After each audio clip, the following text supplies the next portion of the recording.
بيبدأ المسلسل مع بطلتنا لما بيكون عندها امتحان، فنعرف انها طالبة في كلية الطب ولكنها مش بتكون مركزة وما بتاخدش بالها من الوقت، وبتسحب منها الدكتورة الورقة قبل ما تخلص حل. لكن بطلتنا ما بتهتمش وبترجع على البيت جاري، كل ده علشان عايزة تجهز كيكة عيد ميلاد صديقها المفضل جاك، واللي بتكون معجبة بيه من 5 سنين. وفجأة وهي ماشية بتخبط في جاك اصلا، فبيقول لها لازم النهارده تحضري حفلة عيد ميلادي، انا عندي حاجة مهمة لازم اعرفها لك وضروري تسمعيني. بتتصدم بطلتنا وبتفتكر خلاص هيعترف لها ان هو معجب بيها وبيحبها، بتعيش في احلام العصر خلاص بتاعتها، صحابنا هيرتبطوا ولا ايه؟ وبتقوله من عناية بس كده، ده احنا عندنا كام جاك في الدنيا. اول لما بترجع للبيت بتجهز الكيكة وبتاخدها معاها، وبعدها بتفكر هتلبس ايه بقى وما بتلاقيش حاجة مناسبة، وبتقرر انها تخرج تشتري لبس جديد. بس وهي ماشية فجأة بتخبط في شاب اسمه جون، اوسم شاب في الكلية واكتر طالب متفوق ومشهور، فبتعتذر للبطلة وبتقوله انها تديله تعويض، لكنه ما بيهتمش ولسه هيتخانق معاها. بتسيبه وبتهرب وبتروح تقابل صديقتها يويو، بتحكي لها ان النهارده عيد ميلاد جاك وان قال لها كمان انه عايز يقول لها حاجة مهمة. بتقول لها ترتبطوا ولا ايه؟ فبتقول لها قولي ان شاء الله، ما تبصيش فيها انت بس بعينك اللي جايباني الارض ديت. بتقول لها ماشي يا صاحبتي، المهم بقى تلحقي تعترفي له قبل ما تخطفوا منك رنا، البنت ديت بقى لها فتره كده حتى عينه عليه، انا بنصحك. ولما بتروح بطلتنا للحفله ما بتلاقيش حد هناك، بتفضل مستنيه لحد لما يوصل جاك، وبتكون حالته حاله ومتقل في العصير، وده كمان غير ان هو بيعيط. بتقول له ايه ده، في حد بيعيط يوم عيد ميلاده؟ فبيقول لها معلش اصل مش قادر اتخطى. بتقول له تتخطى ايه معلش، علشان بس هيحصل سوء تفاهم دلوقتي. بيقول لها اتخطى حبي. بتقول له نعم حب مين؟ اما انت جايبني هنا ابيع القاس وانت مش هتعترف لي؟ ده انا مستعد على فكره اعترف، بس انا جاهز اهو، انا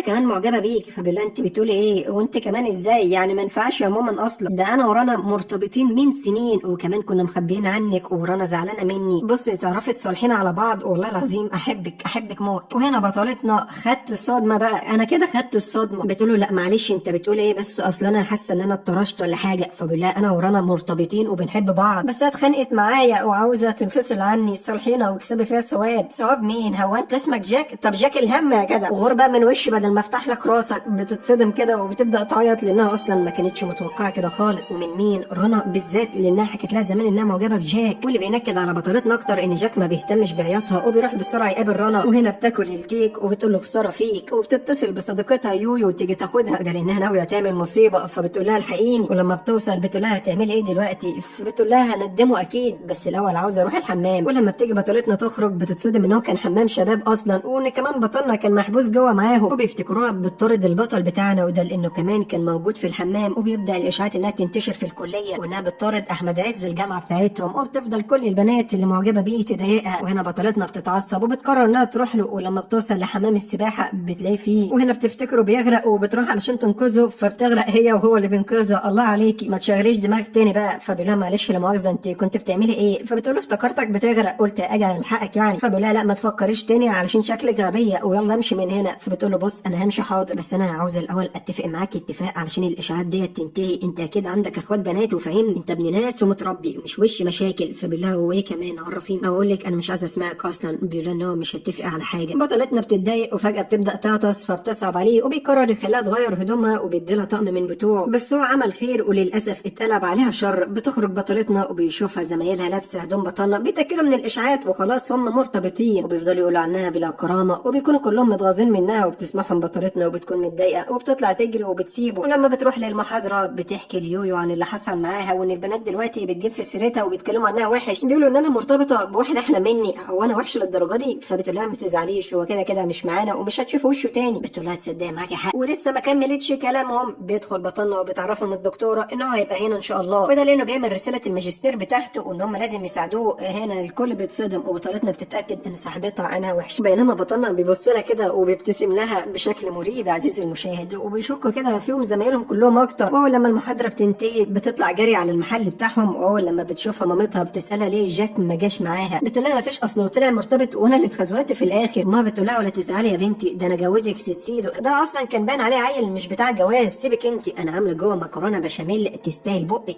اروح اجيب لك طبق واجي. وبتسيبها بس فجاه بتلاقي بطلنا داخل عليها، واول لما بتشوفه بتجري تستخبى منه على طول. بعدين بتستوعب انها اصلا في المحل بتاعهم، وبتقول له هو انت ايه حكايتك بقى، عايز ايه مني بالظبط؟ فبيقول لها يا ست انا لا بطردك ولا نيله، انا جاي بس اجيب 2 كيلو تفاح. وفجاه وسط كلامهم بتلمح جاك وهو بيقرب من المحل، فبتقول له بص ولا كانك شفتني، اي حد يسالك عني مش هنا. بتجري تستخبى، واول لما بيدخل جاك وبيسال عنها بيعترف بطلنا على مكانها من غير قلم واحد هناك ورا الفاكهه بالظبط. فبتطلع بطلتنا وبتسال جاك عاوز ايه، فبيقول لها انا جاي اعتذر بعتذر لك لان المره اللي فاتت سبتك. على العموم يا ستي انا هخرج انا ورنا وهنروح مطعم يعني، وبطلب منك تيجي معانا. فبتتوتر البطله ومش عارفه هترفض ازاي من غير ما تضايقه، ولما بيلاحظ بطلنا بيشجعها بيقول لها روحي وانا هاجي معاكي، وبيروحوا هم الاربعه الموعد، وبتبدا رنا تتمسكن وتعتذر لهم ان هم خبوا عنها. فبطلتنا بتقول لها عادي يعني انا مش متضايقه ولا فارق معايا اصلا بربع جنيه ولا في دماغي، بصي الدنيا بسيطه خالص. ولما بتروح الحمام بتنهار وبتفضل تعيط. لا واضح فعلا ولا في دماغها خالص عزيزي المشاهد. وانت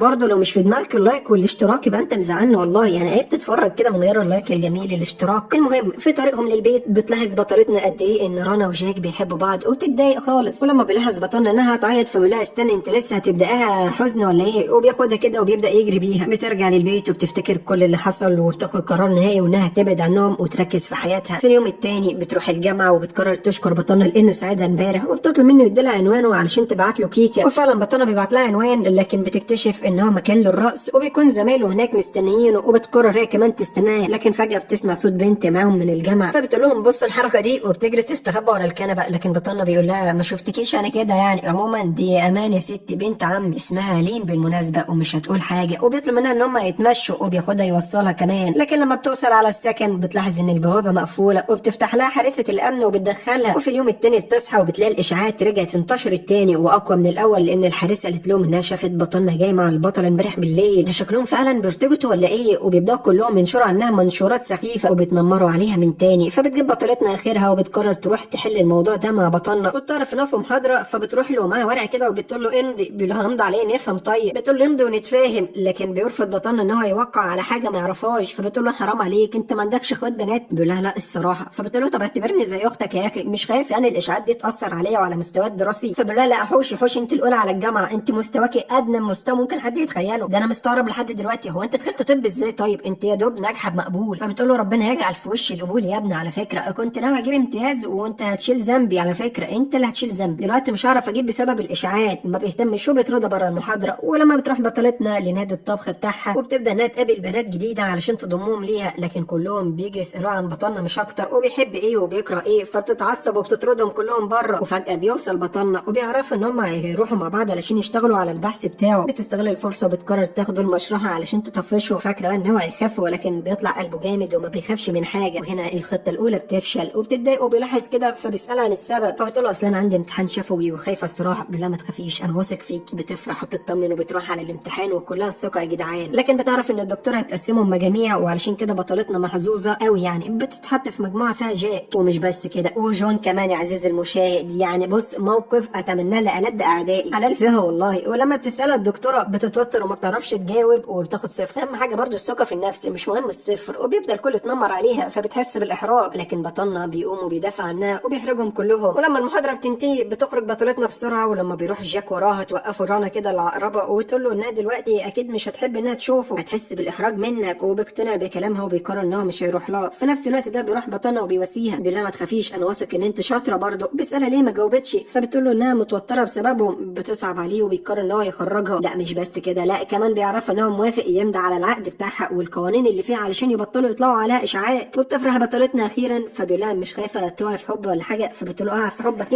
انت مش شايف وشك يا ابني في المرايه ولا ايه؟ وبعدين انت لست ذوقي انت هتبقى زوجي. وبعدين بقى امضي علشان ننجز. وبيبداوا فعلا من بعد الورقه ديت القوانين ان هم يتجنبوا بعض. وبتعرفوا بطلتنا ان هو مش مسموح يتقابلوا غير في المحاضرات او المشرحه. ولما بتسيبه بتروح على المكتبه وتخبط في جاك فبيستغل الفرصه بيحاول يتكلم معه وبيسالها لو جون يعني بيحاول يضايقها كده او كده. وبيعرفها ان هو مستعد يسمعها هو ورانا، لكنها بتتعصب عليه وبتقول ان جون اصلا ما بيعملهاش حاجه. وغير كده انا مش عايزه اتكلم معاكم لانكم ضحكتوا عليا وخبيتوا عني طول الفتره اللي فاتت وبسببكم للاسف قلبي اتكسر. وبتسيبه وبتروح تقابل بطلنا بتديلها خريطه باماكن كتير سريه ممكن تقابلوا فيها غير المشرحه. وبيقول لها ان هو لقى فكره كمان تخلصوا من الاشاعات ديت وعن طريق انها ترتبط. بتقول له ارتبط بمين انا الصراحه مش لاقي حد مناسب. فبيقول ان هو يساعدها وبيجيب لها لسته كده فيها صور شباب كتير تختار منهم وبيكون في واحده من ضمنهم صوره ليه. فبتقول له ايه ده انت بتعمل ايه هنا؟ فبيقول لها خدي بالك انا اوسم شاب برضه بكره تقلنا جميل. فبتقول له بس ورينا بقيه الصور واقفل بقك. لما بيوريها بيجيبها صوره واحد اسمه وانج. بتقول له هو ده قره عين انا خلاص حبيته انا عايزه ارتبط بده يا بابا ممكن تجيب لي ده؟ فبيقول لها يا سلام انت تأمري بس. بتقول له ايوه بقى وريني شغلك وساعدني اوقع في حبي. وبيبدا بطلنا يديلها دروس علشان تقدر تخلي وانج يحبها. ولما بتطبقها بطلتنا وبتروح تقرب بدل ما يقع في حبها بيخاف منها وبيطلع يجري بسبب تصرفاتها الغريبه وحركاتها المريبه. فبتروح بتروح لبطلنا وبتشتكي له، فبيقول لها ما تخافيش ده لسه اول حصه، طول ما انا في ظهرك هجيبك الارض، مش عايزك تقلقي بس من حاجه. فبتقول له ده اصلا حاجه مخوفاني، بس انا مضطره امشي وراك لان ما اعرفش غيرك يساعدني. وبيقرر بطلنا ان هو يروح معاه يعني يساعدها، يتدربوا مع بعض ازاي توقع وانج في حبها. بتبدا تتصرف بطريقه لطيفه وبتوقعه هو في حبها، وبيبدا يشك ان هو معجب بيها وبيحقد كده وبيحاول يبوظ علاقتها بوانج. ولما بتطلب منه ان هو يساعدها تختار الهدوم اللي هتروح بيها، بيقول لها يا سلام يا سلام، احلى لبس اهو، اتفضلي شكلك قمره، انا متاكد ان وانج هيقع في حبك بعد الهدوم ديت. وبيطلب ايدك كمان. لكن طبعا عارفين اللي هيحصل عزيزي المشاهد، ده كان ملبسها طقم نينجا. بيقول لها ايه اللي انت عاملاه في نفسك ده، يخرب بيت شكلك. بتتعصب بطلتنا وبتقول له خساره فيك الشياكه ديت. وبتروح لبطلنا في اليوم التاني وبيكون فاكرها جات تتخانق معاه بسبب اللي عمله لها، لكنها بتصدمه ان خطتهم نجحت وانها امبارح اتخانقت معاه، وقت احنا الاثنين اتحدينا بعض ولعبنا مع بعض والدنيا بقت ظريفه. فبيتعصب ان هم قربوا من بعض وبيقرر يتدخل قبل ما تضيع من ايديه. فبيقول لها نصيحه مني الفتره ديت، ابعدي عنه وركزي في دراستك علشان يبدا يعجب بيكي كده ويعرف ان انت شاطره مش بنت هبله. وطبعا هي هبله وبتصدقه. ولما بتروح على المكتبه بتكون تعبانه وبيدخل جاك ورنا وبيشوفها جاك كده وبيكون عايز يساعدها، لكن رنا الحربايه بتوقفه. وبيشوف بطلنا ازاي ما حدش راضي يقرب منها ويساعدها، فبيروح لها هو وبيطمن عليها ويعرف ان هو هيوصلها كمان للسكن. وفي الطريق بيستغل الفرصه وبيسالها ناوي تعمل ايه مع وانج وهتفضل لحد امتى تطارده. فبتقول له انها مش عارفه ومشتته. ولما بترجع لاوضتها بتفضل تفكر في كل حاجه بتحصل حواليها، وبتسال نفسها فعلا هتفضل كده لحد امتى، هتورد اشخاص مش بيحبوني. وبتحكي لصديقتها يويو وبتنصحها انها تفكر كويس، ولو وانج عاجبها فعلا وفي مميزات فتى احلامها ما ينفعش تضيعيه من بين ايديكي، اصبري عليه اكيد مع الوقت هيحبك. بتقتنع بكلامها. وفي اليوم التاني بتحضر كيكه كده وبتديها لبطلنا علشان يوصلها لوانج، لكن طبعا بيوصل اوضته وبيستخسرها في وانج وبياكلها هو. ولما بيقابل بطلتنا بيكذب عليها وبيقول لها ان اداها لها، وبصي مش عايزه اقول لك كان معجب بطعمها موت. وبيستغل انها عبيطه وبتصدقه وبيضحك عليها كل يوم وبياكل الكيكه لحد لما فجاه بتوصل لها رساله من وانج بيطلب منها ان هم يتقابلوا علشان يلعبوا. فبتفرح وبتفكر الكيكه بقى جابت نتيجه، لكنها لما بتروح بتعرف ان هو اصلا عنده حساسيه من الكيك ومش بياكلها. بتتصدم وبتروح لبطلنا وبتساله امال مين اللي كان مستمتع بيها. بيقول لها ما تخافيش، في الحفظ والصون كانت موجوده طول عمرها هنا في بطني. فبتفكره بيسخر منها وبتتضايق كده، وبتفهم دلوقتي ان هو كان بيضحك عليها طول الفتره اللي فاتت وان هو كان بيستغباها. وبتقول له بقول لك ايه، العقد اللي ما بيننا احنا عايزين ننهيه دلوقتي. وبتتضايق خالص، بس البطل بيتضايق من اسلوبها معاه وبيوافق وبيسيبها. ولكنه لما بيروح على اوضته بيبدا يفكر فيها، وعلشان كده بيتعصب وبيروح لصديقه الطبيب جي بيطلب منه ان هو يساعده ويديله اي دواء علشان يبطل تفكير فيها، ويا ريت فيه اللي يخلينا نكرهها كمان. فبيقول له حضرتك جاي لدكتور محترم مش ساحر، هو نعمل كل ده ازاي يعني؟ كان القرد نفع نفسه، بس علشان انت زي اخويا هديك شويه نصايح. بص اول لما تشوفها اطلع اجري. احلى نصيحه ولا مش احلى نصيحه؟ في نفس الوقت ده بتعرف بطلتنا ان الكليه عامله لهم مسابقه. بتروح القاعه وفجاه بيدخل بطلنا، فبتتوتر وبتفكر ازاي هتتجنبه، لكنه اصلا بيعدي من قدامها ولا كانه شايفها. وبيروح يقعد جنب سلمى اشهر بنت في الكليه واللي كل الشباب هتموت عليها. فبتتنرفز خالص بطلتنا، وفجاه بتبدا المسابقه. فبيرفع وانج ايديه وبتكون فاكره ان هو هيطلب من الدكتور ان هما الاثنين يبقوا مع بعض يعني، لكن الصدمه لما بيسالوا هياكلوا امتى. فبطلتنا بتقول ليويو هو انا ليه حاسه ان انا حبيت الشخص الغلط؟ بتقول لها ما تحسيش، اتاكدي انت كده حظك وبختك محطوط في رجليكي. وفجاه بيعلن الدكتور عن اسماء اللي هيكونوا مع بعض، وبيكون بطلنا وبطلتنا في فريق واحد الحمد لله. بطلنا بيتعصب وبيسيب القاعه كلها وبيمشي وبيروح للدكتور جي وبيقول له عملت بنصيحتك بس لسه برضه بحبها عادي، اعمل ايه؟ فبيقول له ما تروح تعترف لها يا ابني وتريحني من القرف ده. بيقول له لا ما ينفعش للاسف كرامتي. وبيروح يقابل بطلتنا وبيقول لها على الاستراتيجيه اللي هيستخدمها علشان يكسبوا المسابقه. بتقول له انت محسسني ان احنا داخلين المسابقه بجد وانا اصلا مش عايز اكون معاك. وفي اليوم التاني بتبدا المسابقه، بس بيبقى قدام بطلنا سلمى وبيعرف ان بطلتنا بدلت معاها علشان تكون هي مع وانج. وفي الوقت ده هي عايشه حياتها خالص وبتحاول انها تلمح له انها معجبه بيه، لكن وانج على الله خالص بيصدها كل مره ما بيعبرهاش وبيهتم بالمسابقه وبيلعب بشكل جدي. والمره الوحيده اللي بياخد فيها خطوه وبيبدا يعمل بطلتنا بطريقه لطيفه بيجي بطلنا وبيبوظ عليهم الموعد وبيفضل لازق لهم. بتتعصب بطلتنا وبتاخده وبتمشي، لكن فجاه بتقع وبيقرروا يبعتوها للعياده. ولما بيطلبوا منه عاوز يكمل لعب فبيجي بطلنا وبياخد اللقطه وبيشيلها يوديها المستشفى بدل العياده كمان. ولما ما بيلاقيش الممرضه هناك بيعالجها بنفسه. بتتوتر بطلتنا وبتحس بالاحراج، بتحاول انها تتجنبه ولكنه بيعترف لها بصراحه ان هو معجب بيها. فبتقول له انت شايف ده الوقت المناسب يعني؟ انا مصابه قدامك وما بتديلهوش رد اصلا. فبيقرر ان هو يحاول معاه تاني. ولما بيروحوا للجامعه في اليوم اللي بعده بيروح لها اول لما بتشوفه كده بتاخد يويو وبتطلع تجري وبتبدا انها تتجنبه. فبتوقفها يويو وبتسالها هي بتهرب ليه؟ بتقول لها انت اليومين دول متغيره، انت وقعت في حبه ولا ايه؟ ده انت حتى ما عدتش بتشتمي عليه زي الاول. بتتوتر من كلامها وبتتهرب وبتقول لها لا طبعا انا بس مش عاوزه اخد سيئات على واحد زي ده، انت عارفه ان احنا صايمين وفي رمضان يعني. بعدها بتروح تقابل وانج وبتحكي له عن اللي حصل معاه وان البطل اعترف لها بحبه. فبيقول لها انا والله العظيم كنت متاكد ان هو بيحبك، كان ما تديله فرصه. فبتقول له انت عبيط يا ابني، انت ازاي تروح تقول لي اديله فرصه؟ ده انا قلت لك مليون مره ان انا عايز ارتبط بيك. فبيقول لها الصراحه عاوز عاوز اخلص منك يعني، قلت لك كذا مره خلينا اخوات. فبتتعصب وبتقول انتوا كلكم عايزين ابقى اختكم. وبعدها بيروح يوصلها وبيفضل طول الطريق يحاول يقنعها ببطنه. فبتقول له اسكت بقى كرهتني في الرجاله كلها. في اليوم التاني بتروح لبطنه وبتقول له انها متضايقه لانه اعترف بحبه، ومن بعدها وهو مقضي طول الوقت مع سلمى. يعني اديني فرصه ارد عليك، احترم مشاعري، مش بالسرعه ديت تروح تشوف واحده غيري. ده انا ما ردتش يعني حتى ان انا رفضت مثلا. فبيقول انت عاوزه ايه؟ هرموناتك ديت يعني احنا مرتبطين ولا لا؟ بتقول له لا، ويا ريت بقى ما اشوفش وشك تاني، خلي سلمى تنفعك. ولما بتمشي بيلاحظ بطنه ان ايديها مجروحه فبيقلق وبيروح وراها. واول لما بيدخل الاوضه بتقول له انت ايه اللي جابك؟ فبيقول لها اصل انا سمعت ان انت عاوزه متطوعين تسحبي دم منهم، فانا جيت لك بنفسي. هو بتنحرج بطلتنا لانها اتخانقت معاه وهو جاي يساعدها. بتشكره وبتبدا تتدرب على ايده وبتكون متوتره ومش عارفه تسحب كويس وبتعوره، ولكنه رغم كده بيفضل معاه ويشجعها. وبفضل بطنه بتقدر انها تنجح في الاختبار اللي الدكتور عمله لها وبتسحب العينه بشكل كويس. وبتجبر صديقتها يوي يعني انها تشتري لها وجبه كمان لانها نجحت. ولما بترجع اوضتها وبتفتكر ازاي بطلنا ساعدها، بس هي رغم كده كانت بتقوله كلام جارح، بتحس بتأنيب ضمير وبتجلد ذاتها وبتقرر تعتذر له. لكن كرامتها بتنقح عليها وبتكتبها له في ورقه يعني، وبتروح تسيبها له في الخزنه. ولكنها لما بتروح بتلاقيه باسورد كده، فبتحاول تخمن. وهنا البطل بيقفشها وبيقول لها بتعملي ايه؟ بتقول له بصراحه محروجه اعتذر لك، فكتبتها في جواب وقلت اسيبه لك يعني، انا عاوزه نرجع اصحاب تاني. بيوافق بطلنا وبيقول لها تنسى كل حاجه حتى الاعتراف، من النهارده هنكون اصدقاء زي ما احنا. وبالرغم من البطله اللي طلبت كده لكن بتتضايق ان هو وافق، يخرب بيت الهرمونات. ولما بتروح لاوضتها بتعرف ان الدكتوره طلبت منهم هيكل عظمي علشان هيشتغلوا عليه، وبيكون غالي وما بيكونش معاه فلوس. بتقرر انها تستغل موهبتها وتبيع كيكه وتاخد فلوسه وتشتري بيها بقى. وبيروح يتدرب وبيبدا يتخيل نفسه وهو بيكسب. وبطلتنا بتطلب منه ان هم يرتبطوا، علشان كده لما بيقابلها بيطلب منها انها تيجي تحضر المسابقه يوم الجمعه، وبيعرف ان هو يستناها لكنها بتقول له انها مش مهتميه. ولما بتروح تشوف الكيكه اللي عملتها اتباعت ولا لا، بتلاقي ان محدش عايز يشتري وبتخسر. وبتضطر انها تصنع لنفسها كيكه على هيئه هيكل عظمي. بتعمل الجمجمه وبتقرر انها تغلفها وتحطها في علبه، لكن فجاه بتدخل سلمى وبتشوف قدامها هديه متغلفه وبتقرر انها تاخدها علشان تديها هديه لبطلنا لما يفوز. وبتحاول بطلتنا انها تحذرها وبتقول لها ان الكيكه ديت مش مناسبه خالص، لكن سلمى ما بتهتمش وبتمشي. نروح لبطلنا اللي بيخرج مع الدكتور جي، بيطلب منه يديله نصايح علشان يخلي البطله تقع في حبه. فبيقول له عندي ليك حل واحد، اشتري لها ارنب. بيقول له ارنب؟ هتحبني يعني لو اشتريت ارنب؟ ده هتموت فيك يا ابني، انت مش مقتنع بكلامي ولا ايه؟ ده انت ما تعرفش الارانب دي بتعمل ايه يا ابني ولا ايه؟ اشتري انت بس وهتدعي لي. فبيسمع كلامه وبياخده بعدها وبيروح يقابل الدكتور بتاعه، وبيعرف انه مستعد يشتغل على المشروع اللي قال له عليه. وبالصدفه بيشوف بطلتنا وهي معديه ومعاها هيكل عظمي مش عارفه تشيله، فبيقرر يروح يساعدها وبيوصلها بيه. وبيمشي بعدها بتلاقي شيء كده في وشها وبيفضل يأنبها، وده لانها بتعمل بطلنا بطريقه وقحه رغم ان هو بيساعدها كل مره. فبتحس بالذنب وبتساله بتعمل ايه دلوقتي طيب؟ فبيقول لها اعملي الصح، هو كده كده عنده مباراه يوم الجمعه، احضريها وشجعيه. بتقتنع بطلتنا وبتقرر في اليوم التاني انها تروح. ولما بتوصل بتلاقي سلمى هناك فبتقعد كده جنبها، لكن سلمى بتفضل تتجنبها وبتتجاهلها. وبتبدا المباراه وبطلنا بيلمح البطله كده وبيتحمس، بيبدا يلعب باقصى قوه عنده كل ده علشان يفوز، لكنها ما بتكونش مهتمه اصلا وبتفضل تلعب على الموبايل. ولما المسابقه بتنتهي وبيفوز بطلنا بيتضايق لما بيلاقيها مشغوله. وبعد المباراه بيسالها ليه كانت بتتجاهله، فبتعتذر له لانها ما خدتش بالها. وبتيجي سلمى تستغل الفرصه وان هو متضايق من بطلتنا وبتعرض عليها ان هم يخرجوا، وده لانها جايبه له هديه، لكنه ما بيهتمش وبيروح مع بطلتنا برضه. بيقول لها انا عايزك في موضوع مهم.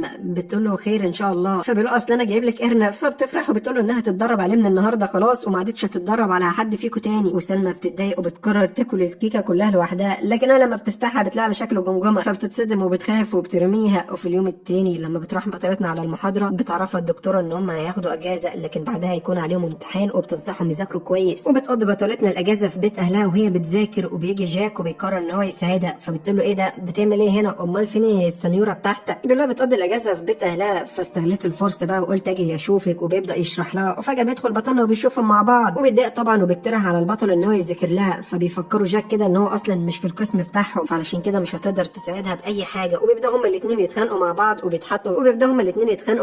ويا ترى مين اللي هيقدر يقرب من بطلتنا. فجاك بيتحدى البطل على السؤال، ولو جاوبه بيوعد ان هو هيديله كل الفلوس اللي حيلته. فبتقول له انت اتجننت يا اسطى، ما تديهم لي انا طيب، مش انا برضو اللي بتتخانقوا عليها؟ فانا اولى بالفلوس. بيقول لها استني بس انت وخليكي على جنب عشان الموضوع بقى شخصي وفي مجزره علميه. فبتزهق منهم وبتسيبهم هما الاثنين وتمشي. وفعلا في اليوم التاني فجاه بيرن الجرس، ولما بتروح تفتح بتلاقي رنا في وشها وبتعرف ان اهلها اتخانقوا وسابوا البيت وانها خايفه تقعد لوحدها. فبتشفق عليها وبتسامحها يعني، وبتقول لها انها مستعده تستقبلها في بيتها. وبيقعدوا يفطروا، بس فجاه بيدخل عليهم جاك وبطلنا. فبتوتر جاك وبيسال رنا انت بتعملي ايه؟ فبتقول له مفيش يعني، الموضوع ما فيه اهل اتخانقوا وانا قلت اجي اقعد هنا، انت بقى اللي بتعمل ايه هنا يا جميل؟ فبيقول لها انا جاي اذاكر مع بطلتنا. فبتبص لها البطله كده وبتترجاها تساعدها يعني وتاخده وتمشي. فرنا بتقترح عليه ان هم يخرجوا يعني، وبترجع بطلتنا تذاكر لوحدها، ولما بيروح بطلنا يطمن عليها بتقول له مبسوط كده اديك طفشته دلوقتي اقعد اذاكر لوحدي. لكن بطلنا بيطلع ذكي وبيسالها شويه اسئله يعني تنشط الذاكره وبتساعدها تجاوب كويس، فبتحس بطلتنا ان هو بيحاول يساعدها بطريقته. فبيقول لها طالما قفشتيني بقى يبقى نروح السينما. بتقول له والمذاكره؟ بيقول لها ما هو خلاص احنا ذاكرنا بما فيه الكفايه، وبتوافق وبيروحوا هناك وبتلاقيه جايب لها فيلم من غير ترجمه وعايزه تتفرج عليه كمان علشان تحسن اللغه بتاعتها. فبتقول له انت جايبني هنا تحرجني يعني ولا تذلني؟ فبيقول لها اتفرجي وانت ساكته. وبعد ما الفيلم بينتهي بيقول لها استفدت حاجه؟ بتقول له امال طبعا يا ابني البطل حلو قوي ما تعرفش حساب الانستا بتاعه. فبيقول لها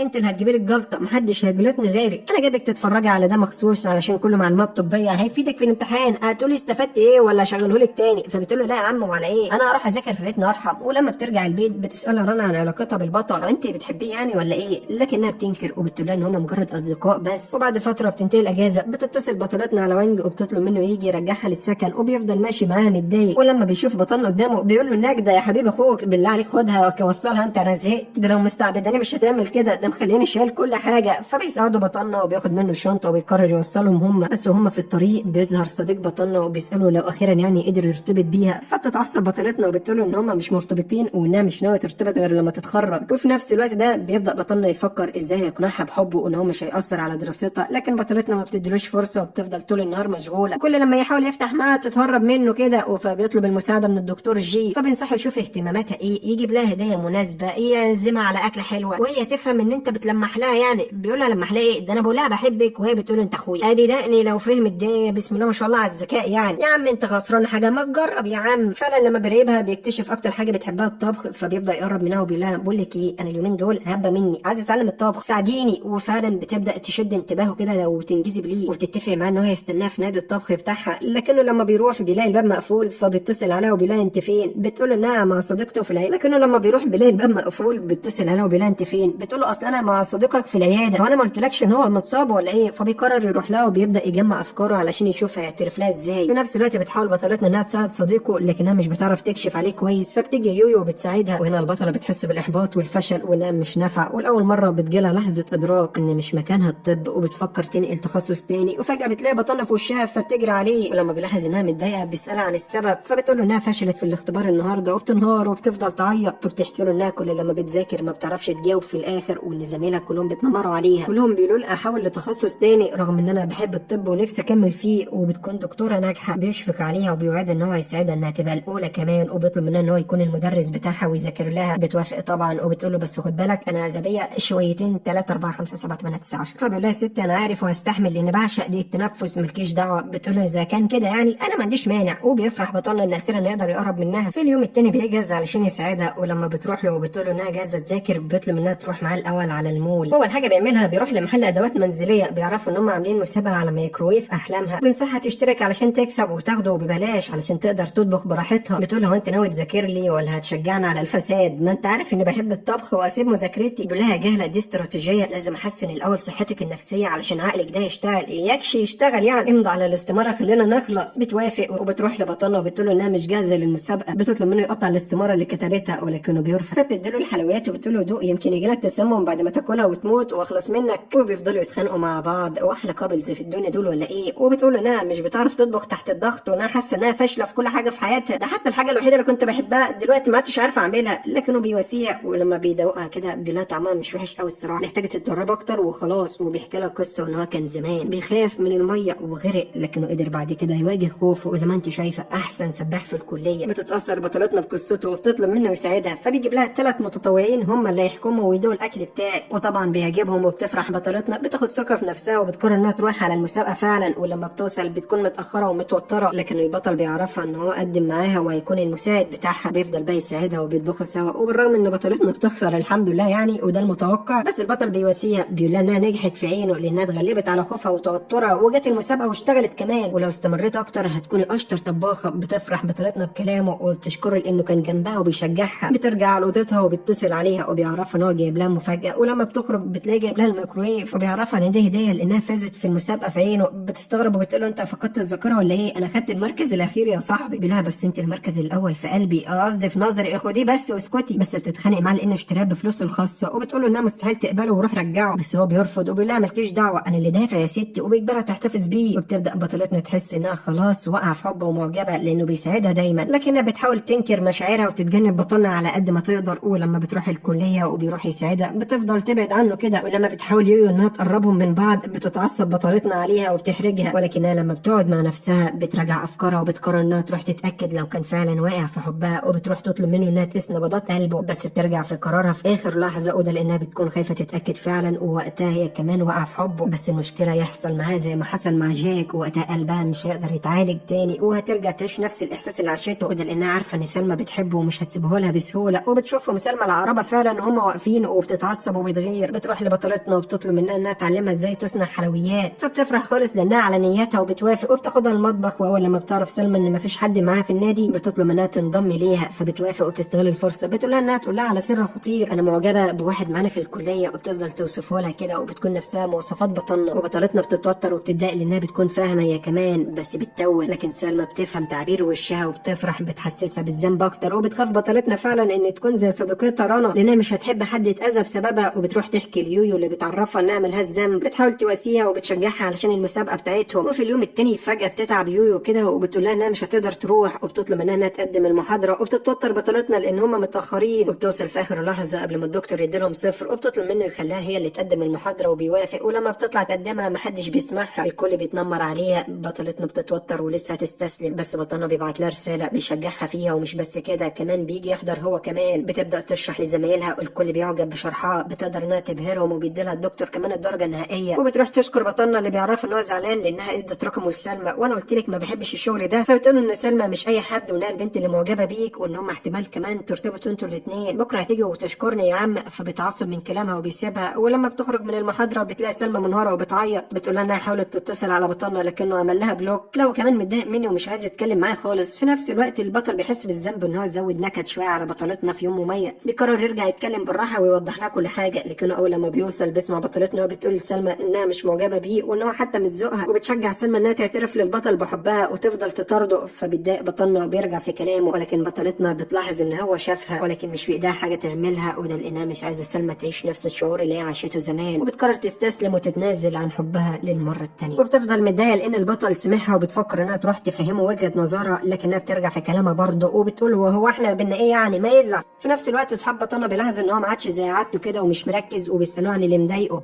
بيقول لهم كان على عيني يا رجاله والله، بس انا عارفكم انتوا في المواضيع ديت ما تعرفوش اي حاجه وابيض مني، يعني بصوا بلاش. بيقولوا له براحتك يا ريس، احنا بس كنا عاوزين ننصحك يعني، اصل احنا متعودين منك انك القدوه بتشجعنا دايما. وهنا بطلنا فعلا بيتحمس وبيروح وبيحاول معاها تاني، ولما بيعرف انها في المكتبه بيساعدها كده وبيذاكر لها علشان تعرف انها مميزه وان عندها مكانه في قلبه وانها لازم تقع في حبه، لكنها بتطلع غبيه وما بتديلوش اي وش. وفجاه وهي بتذاكر بتروح في النوم وبتقرر تروح تغسل وشها علشان تصحصح، ولما بترجع بتلاقي قاعد هو وسلمى مع بعض والكل عمال يمدح فيهم وان هم لايقين على بعض خالص، ما تقولش قفوله واتقسمت نصين الاثنين لبعض يا جدعان. بطلتنا هنا بترجع على اوضتها وبتسيبهم، ولما بتروح المحاضره بتعرفها الدكتوره انها ويويو نجحوا، لا وكمان اخدتوا المركز الاول في المسابقه، وطبعا بتفرح مش مصدقه وبتقترح على يويو ان هم يخرجوا يحتفلوا. بتوافق وفجاه بتلاقي بطلنا قدامها وبتديلها الكتب، بتسالها ازاي سلمى عرفت ان انا كنت في المكتبه، هو انت قلت لها على مكاني؟ بتتوتر وبتنكر وبتقول انا ما بتدخلش ما بينكم، بس عموما يعني انا حاسه انكم مناسبين لبعض، حاول يا ابني تديها فرصه. بتضايق منها، بتطلب منها تتغدى معاه كده لوحدهم، بترفض وبتقول له انا هخرج مع اصحابي ما تيجي معانا انت. بيتعصب عليها، هي مش عايزه تفهمني ليه. بيرجع اوضته وبيقعد يفكر مع نفسه، بيقول هو انا هزهق نفسي ليه يعني، هروح ابوظ عليهم الخروج. وطبعا بتتفاجئ بيه في وشها، لكن ما بيكونش لوحده، بيكون واخد معاه سلمى، وبتبدا سلمى تتلزق كده وبتطلب منه ان هم يتكلموا على انفراد، لكنه بيرفض، بيقول لها بقول لك ايه عايزه اتفرج على العرض الموسيقي ما تصدعنيش. وفجاه بتبدا بطلتنا رجليها توجعها من الجزمه بتاعتها وبتكون هتقع، فبيساعدها بطلنا، بيطلعها من المطعم وبيعالجها كمان، فبتستغل الفرصه. بتساله لو لسه متضايق منها، بيقول لها انا مش متضايق منك، انا زعلان علشان انت خدعتيني. وبتعترف له بالحقيقه، بتقول له الصراحه انا كنت بخلي سلمى تقرب منك لانها عايزه تعيش قصه حب، وانا خلاص اخدت قرار نهائي وهحاول من كليه الطب خالص. فبيستغرب كده بيقول لها طب ايه علاقه ده طيب ده انت لسه جايبه المركز الاول. فبتقول له الصراحه انا مش لاقي نفسي فيه، علشان كده مش عايزه احتفظ بمشاعر ليك لان احنا هنبعد عن بعض. بتعصب من كلامها وبيتخانق، وبيبدا هما الاتنين يتخانقوا هما كمان. ويلا عزيز المشاهد خناقه، يلا هنشوف مين هيكسر التاني. بس صاحبنا بيسيبها وبيقول لها خلاص هسيبك المره دي. وبتيجي هنا يويو علشان تساعدها ترجع البيت، وبتعترف لها بطلتنا انها قررت تسيب القسم بتاعهم وانها كانت داخلاه اصلا علشان جاك، ولكن هما ما ارتبطوش ومفيش داعي انها تكمل في حاجه هي مش بتحبها، وما عدتش اخد قرارات بناء على مشاعري. ولما بتروح على الكليه علشان تسحب ملفات بتلاقي يويو حاطه لها فيديو لاول يوم في الكليه ازاي كانوا مبسوطين بالبلطو الابيض، وبتفكرها بحلمها. بتبدا بطلتنا تعيط وبتحس بالذنب وبتعتذر ليويو، انا اسفه ان انا فكرت ابعد عنك، انا مش هسيب الطب ابدا وهفضل معاكي لحد لما نتخرج سوا. وبعدها بتحس بالذنب اللي انها اتخانقت مع بطلنا رغم ان هو كان خايف عليها، وبتقرر انها تبقى تعتذر له لما تشوفه. وبتعرف بقى ان الكليه عامله له مهرجان بمناسبه ان العيد بتاعهم قرب. بتقرر انها تستغل الفرصه وتسوق للحلويات بتاعتها. في نفس الوقت ده بيقرر بطلنا هو كمان يروح يعتذر لها، هو مش عارف هيعتذر على ايه بس هو اي حاجه علشان الصالحه وخلاص. ولما بيوصل هناك بتشوفه قدامها كده قبل ما يتكلم بتعتذر له، وبتديله كيك من اللي بتبيعه، وبتقول له ان هو كان معاه حق فعلا وان مكانها في الطب وانها كان لازم ما تستسلمش علشان تحقق حلمها. وبتقول له انها مش هتسيب الكليه خلاص. فبيقول لها الله عليكي كده، بس على العموم انا اسف انا كمان لان كنت بضغط عليك ومش بفهمك بالراحه. بتصالحوا هما الاثنين وبيديلها هديه كمان، وبتكون عباره عن سلحفاه وبيطلب منها تربيها. وفجاه بيجي جاك وبيطلب منها تديله الكيكه اللي قالها عليها، فبتعصب بطلنا منه، ولما بيشوف الكيكه وانها على شكل قلب بيبوظها. فبتتعصب بطلتنا وبتطرده وبتقول له مش عاوزه اشوف وشك تاني، خلي اليوم يعدي على خير لان المره الجايه مش هيبقى خير. فبيقول لها ماشي بس انا عايز اقول لك انا كده كده هرجع تاني ولو عملتي له حاجه هبوظها تاني، انت حره بقى. ولما بيروح يتمشى بيقابل وانج اللي بيفضل يرغي كتير وبيصدعه، فبيقول له لا ده انا اروح اسمع بهدلته مرحم يا جدع. وبيرجع تاني لبطلتنا، واول لما بيشوف الكيك وبيعرف انها اتصلحت بيقوم مبوظها تاني. يا ابني بطل خنزره على شاك. وبطلتنا بتصعب عليها حاله الكيك وازاي اتبهدلت تاني، فبتقول له انت اللي عملت كده؟ بيقول لها اه. بتقول له الشارع اللي وراه ده انت يومك مش فات النهارده، ده انا هطربق لك دماغك. بتعصب عليها وبيقول لها هجيب لك غيرها خلاص بس خدي بالك ده مش اسلوب تكلميني بيه، والله العظيم انا عيل صغير وانا زعلان بالمناسبه يعني. وبعدين بيروح يقعد في خيمه لوحده كده، فبتحس بالذنب لانها اتعصبت عليه. بتروح تتاسف له انها بهدلته وبتقول له ان الكيكه دي كانت بتاعه رنا وجاك كان عايز يحتفل بيها. فبتصدم وبيسالها هو انت اتخطيت اللي حصل؟ فبتقول له انها اتقبلت الموضوع بس بحاول اتخطاه. المهم رجعنا اصحاب يعني، وزي ما انت شايف الدنيا ماشيه اهي. غير كده انا ما عدتش معجبه بجاك اصلا. بيفرح بطلنا وبيطلب منها ان هم يروحوا يصنعوا كيكه جديده بقى مع بعض، وبيعد ان هو هيساعدها المره دي ومش هيبوظها. وبينتهي اليوم وبترجع بطلتنا بيتها وهي مرهقه، بس يويو بتقابلها وبتقول لها بقول لك ايه النتيجه طلعت ربنا يستر. بتروح تشوفها وهي مصدومه، واول لما بتشوف النتيجه وانها نجحت ومفيش ولا كحكه بتفرح بقى وبتجهز نفسها علشان تروح تحتفل بالعيد. لا ومع مين؟ مع اهلي كمان، ده انا ناجحه يا جدعان. وبتوصل وبتفرحهم انها قدرت تتفوق. بيقرروا يحتفلوا بيها وبيعملوا لها اكل كتير. ولما بتسالها كده والدتها عن بطلنا بتعرفها ان هو ما سافرش يحتفل مع اهله لان بيته بعيد، وقرر ان هو يقضي الاجازه في الكليه يعني. فبيصعب على مامتها وبتطلب منها انها تروح تجيبه ويحتفل معاهم هنا. وفعلا في اليوم التاني بتوصل على الكليه وبتشوفه، فبتتوتر وبتقرر انها ترجع لبيتها تاني من غير ما تجيبه. لكن بطلنا بيقفشها بيقول لها انت بتعملي ايه هنا؟ مش ده النهارده عيد برضه؟ انت المفروض عند اهلك. بتقول له بص الصراحه كده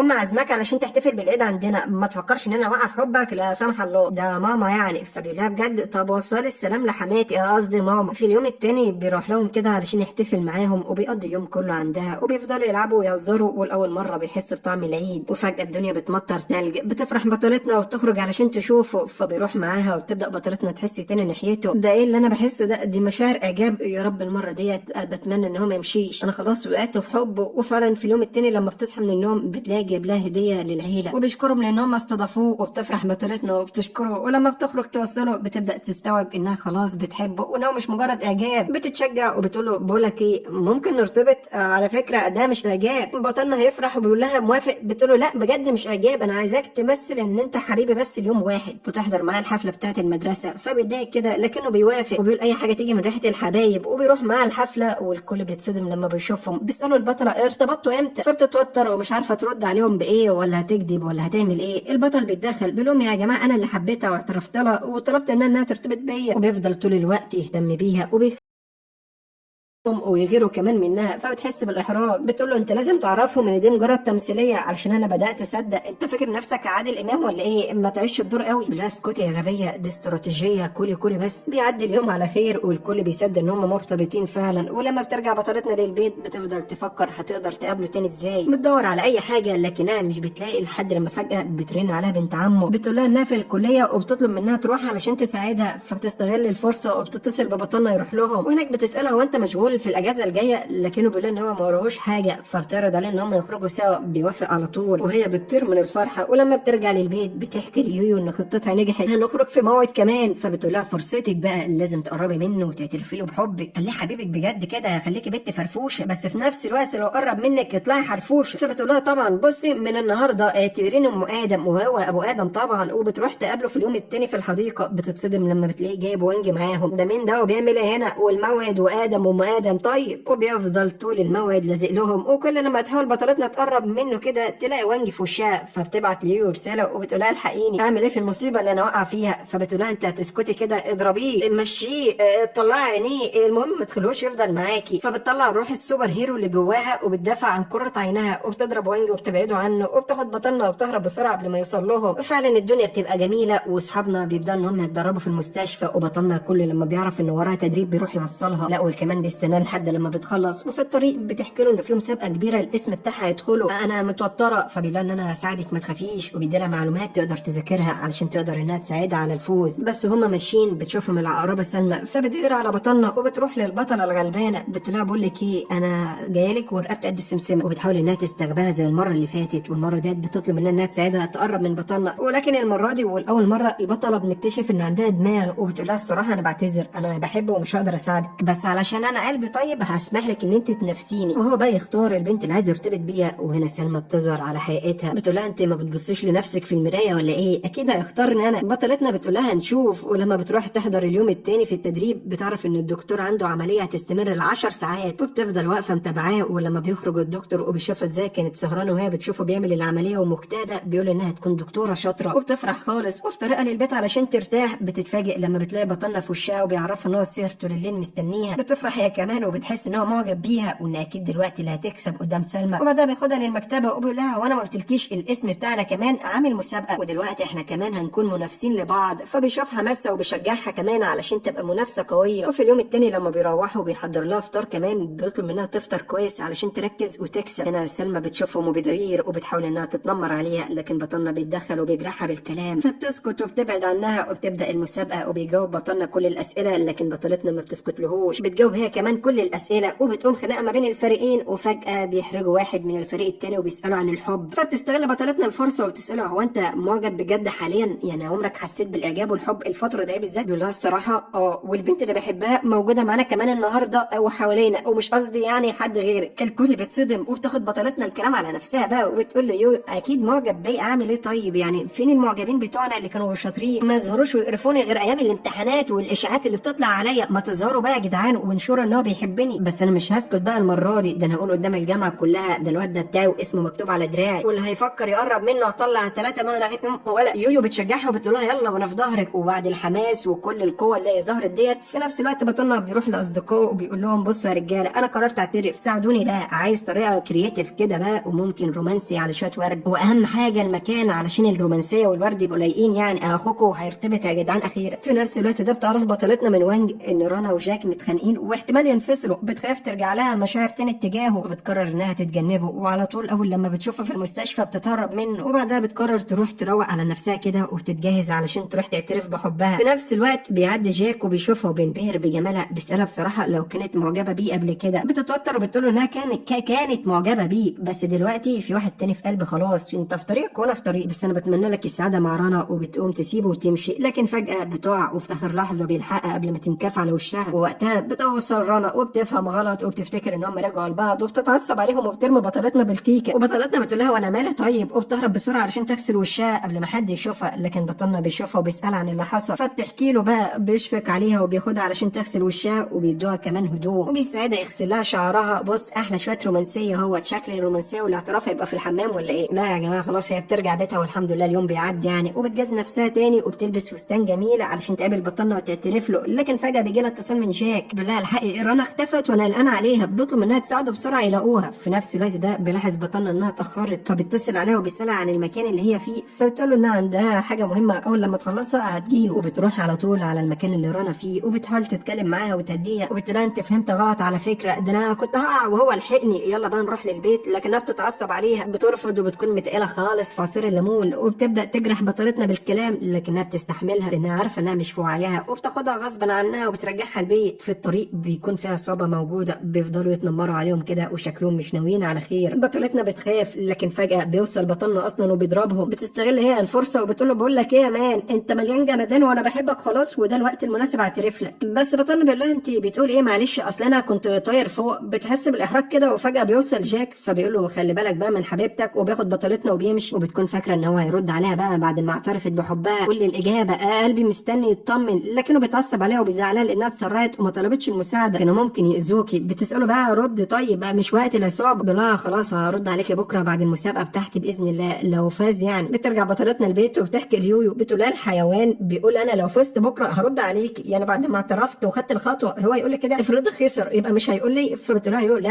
اكيد اكيد بيهزر، ده كده كده بيحبك يعني ما فيش داعي ان انت تقلقي. وفي نفس الوقت لما بيرجع بطلنا لاصدقائه بيلاحظ ان هو بقى لطيف وبيكلمهم كلهم باسلوب كويس وادب وبيشجعهم، بيقول لهم الفوز لازم يبقى مكتوب لنا بكره، والا والله العظيم هجري ورا كل واحد في بيته انا صاحي من النوم، مش هسيبكم دقيقه واحده ترتاحوا. وانا بص انا واكل فراشات. بتروح بطلتنا للمسابقه في اليوم الثاني وبتشجع بطلنا كده، واول لما بيشوفها بيتحمس وبيلعب كويس وبيفوز. بتفرح وبتجهز نفسها لاعترافه بقى. ولما بتروح لاوضته كده بعد ما بيخلص بتصدم لما بتلاقيه واقف مع سلمى، لا وايه في ايديها الورد، وبتفهم غلط وبتفتكره بيحبها. بتتضايق وبتمشي. في نفس الوقت ده بيهزق هو سلمى اصلا، بيقول لها الورد ده مش ليكي، الورد ده للبنت التانيه اللي انا بحبها، للبنت اللي كنت مستني الفرصه علشان اعترف بحبي ليها، ومن هنا بقول لك ما تجيش تشجعيني تاني. فبتقول له مفيش داعي للعصبيه بتاعتك دي كلها، هي دلوقتي كده كده شافتنا واكيد فهمت غلط وعمرها ما هتسامحك، ده غير كمان ان اللي في الكليه شايفيننا مناسبين لبعض وانا كمان بحبك، ما تحاول تديني فرصه مش يمكن اعجبك. لكن بطلتنا بتسمعها وبتعرف ان دي خطتها من الاول وانها بتخطط انها توقع ما بينهم، وبتدخل تديها كلمتين في جنبها وبتقول انا سكت لك كتير بس شكلي هجيبك من شعرك. بص بقى يا ابن الحلال انا معجبه بيك وبحبك، ناوي تعمل ايه بقى؟ انا مش هزعل خالص والله العظيم لو اخترتها،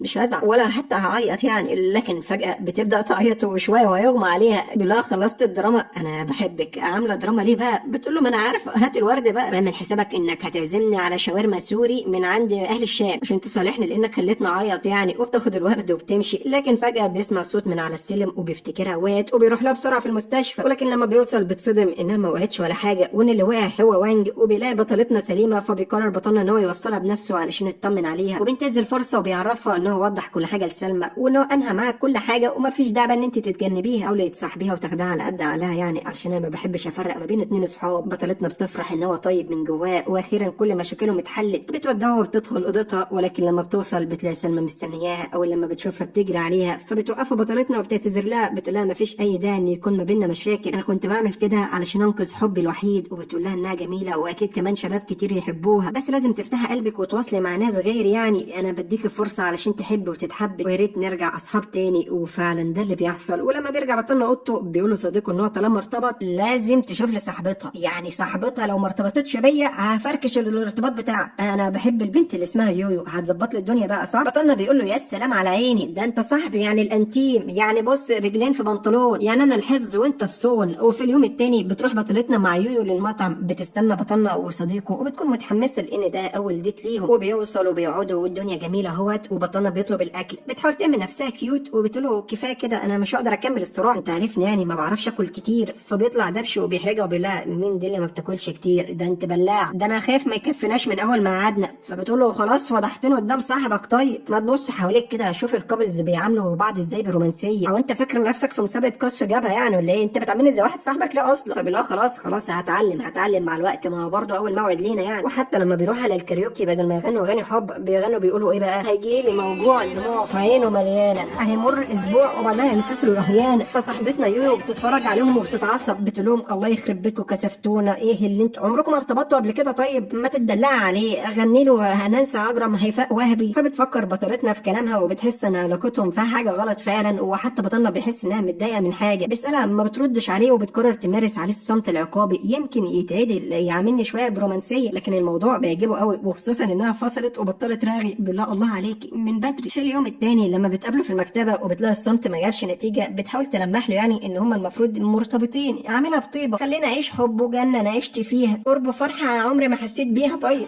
مش عاجبك ده؟ غني لي اللي بيعاملني بطيبه واحساس اللي بيدلعني قدام الناس. ولكن ما بتلاقيش اي نتيجه. فبتقول له انت عمرك ما سمعت شيرين ولا ايه؟ فبيقول لها لا الصراحه شيرين ده حلويات انت بتعمليها. بتقول له حلويات؟ ده انا داخله على ايام سودة. وبتتضايق منه وبتقرر تعامله ببرود يمكن يحس على دمه. افهم يا جدع. وبعدها بتروح تشتكي ليويو، بتقول له اعمل ايه؟ طول الوقت ما بيفهمش وبيضايقني، وانا اللي كنت بقول على نفسي ما بفهمش، ده لحد دلوقتي ما قاليش يا بيبي. مالكيش يا بيبي؟ بتقول لها اه والله العظيم يرضيكي كده. بتقول لها لا طبعا الواد ده لازم يتأدب، وبتقول له خلاص انا هربيه، او عندي فكره حلوه ما تاخديه كده يقابل عيلتك هم هيعلموه الادب. وفعلا بطلتنا بتعزمه علشان يتغدى في بيتها، ولما بيروح وبيجيب لها هدايا كتير فجاه بيقول لها ايه ده، انا شامم ريحه شياط. بتروح تشوف الريحه منين، فبتلاقي الاكل اللي طبخته اتحرق، ومش بس كده ده كمان بتتعور. فطنة بينقذها وبيطفي الحريقه وبيعالجها، وفي الوقت ده بترجع مامته على البيت وبتطبخ هي، وبتسال بطلنا بيعمل ايه عندهم يعني، فبيحس بالاحراج ولسه هيرد، فبتدبسه بطلتنا بكل ثقه وبتقول لها هو انا ما قلتلكيش احنا مرتبطين. بتحط قدام الامر الواقع، فبتبارك لهم وبتوصي بطلتنا كده على البطل، وبتقول لها مش المفروض العكس؟ مش المفروض الراجل هو اللي بتوصي على الست، ولا انتوا عيله مقلوبه بالعكس؟ طيب ولا ايه اللي هيحصل؟ انا بعرف ايه اللي هيحصل في المستقبل لما نتجوز برضه. بتقول لها لا هو انا الصراحه خايف عليه منك، ربنا يسترها معاه، ده داخل على ايام سود. ولما بيرجعوا للجامعه تاني بيقترح بطلنا عليها ان هم يخرجوا في موعد، وبيوعدها المره دي ان هم هيكونوا لوحدهم ووانج مش هيعرف اي حاجه. بتقول له تصدق وتؤمن بالله انا كنت حاسه ان انت اخيرا بتفهم. وبترجع اوضتها وبتبدا تفكر في مطعم كويس يروحوه، وبتقترح عليها يويو ان هم يروحوا السينما يشوفوا فيلم رومانسي احسن يعني. فبتقول لها كانت تايهه عني، احنا نخربها خلاص، هنحضر فيلم ونروح ونيجي، بصي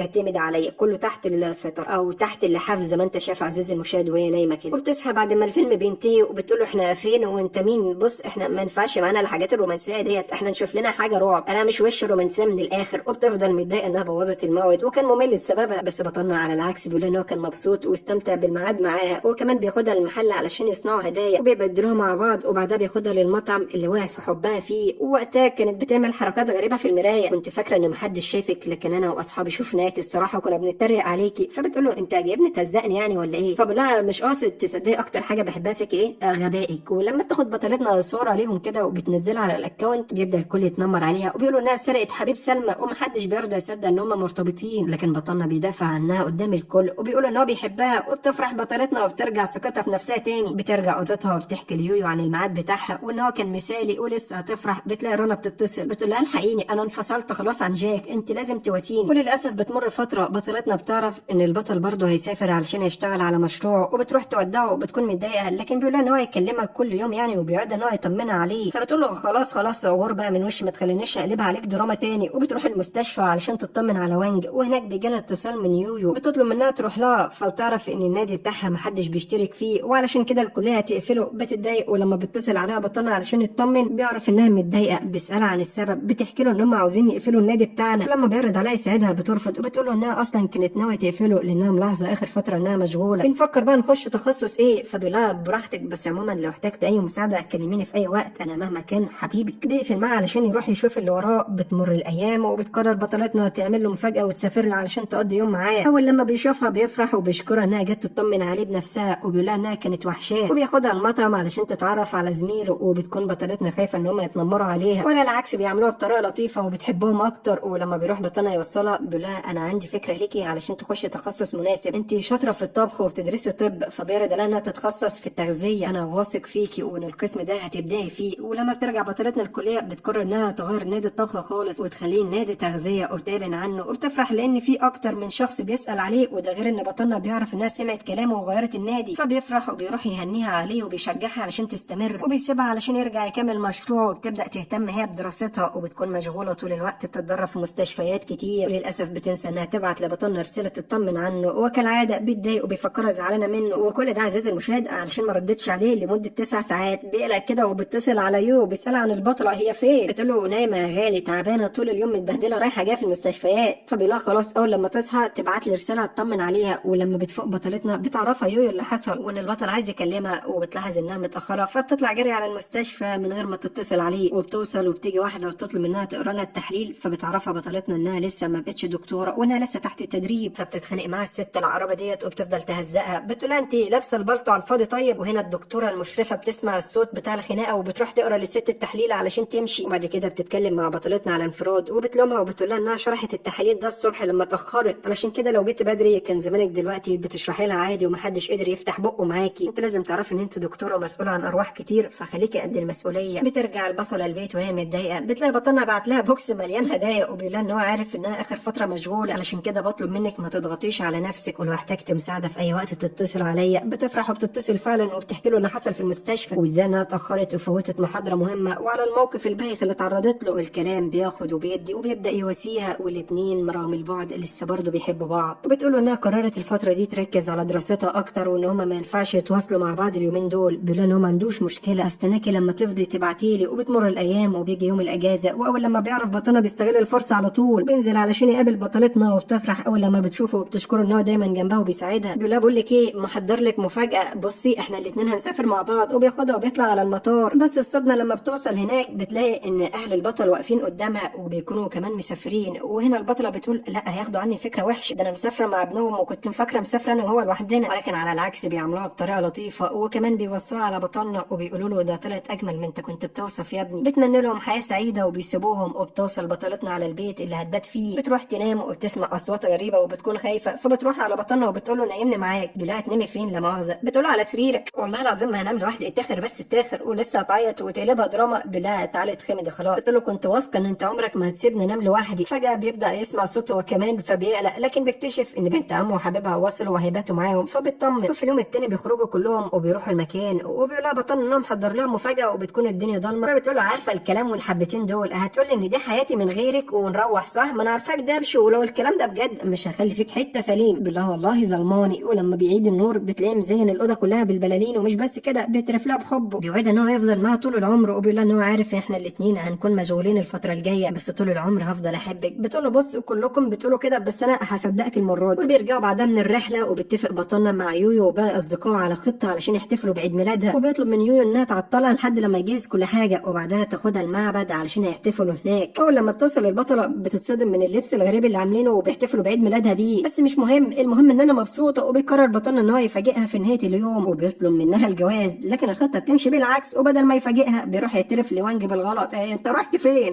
الناس هتفهم غلط الله يخرب بيتك. مش ده انت وديتها فين؟ طيب عايزها اعترف لها بحبي. وانج بيقول له ما اعرفش، روح دور عليها بقى قبل ما اليوم يخلص. في نهايه اليوم يعني بتتوه بطلتنا وبتخاف وهي لوحدها، لكن هي بتلاقي بطلنا قدامها وبيعرض عليها الجواز. بتبتسم وبتفضل تضحك، وفجاه بتصرخ بتقول له هموت. فبيقول لها من الفرحه انا عارف، بس بتصرخي ليه؟ مش حاسه انك مقفره؟ بتقول له لا هموت بجد يا غبي. فبيقول لها مالي؟ بتقول له حاسه ان بطني بتتقطع. بياخدها بسرعه للدكتور جي وبيعرفوا ان عندها الزايده وانها لازم تعمل العمليه. وبياخدها بطلنا للمستشفى وبتفضل طول الوقت تصرخ وبتقول لهم انا عايز موبايلي. بيقول لها حتى وانت بتموتي بتصحي. ما تسكتي يا بنتي، لما تقومي بالسلامه باذن الله هشوفه لك هو فين. بتقول له مش مسامحاك، انت السبب. بيقول لها طب وانا مالي؟ بتقول له اسكت بقى خلاص. وبعد اليوم ده بيمر شهرين الحمد لله، وبتقوم بطلتنا من العمليه وبتتحسن صحتها، وبياخدها بطلنا وبيخرجها. واخيرا هيعترف لها بقى ان هو عايز يتجوزها، وفعلا بيعمل كده وطبعا بتوافق. ولسه يحتفلوا بيلاقي وانجي في وشهم. وحشتكم صح؟ انا ما جيتش واسطه عليكم المره دي. ومن هنا بينتهي المسلسل بتاعنا والابطال نفسهم يحتفلوا بجوازهم. فعشان كده لو وصلت لهنا اقدر اقول لك انت زمانك شفت حاجه من العظمه اللي عمرك ما شفتها. فتقديرا لهذه العظمه اللايك، الاشتراك لو انت مش مشترك لان فايتك عظمه زي ما انت شايف، وبايدك تشوف باقي الفيديوهات لان كلها عظمه. نصيحه مني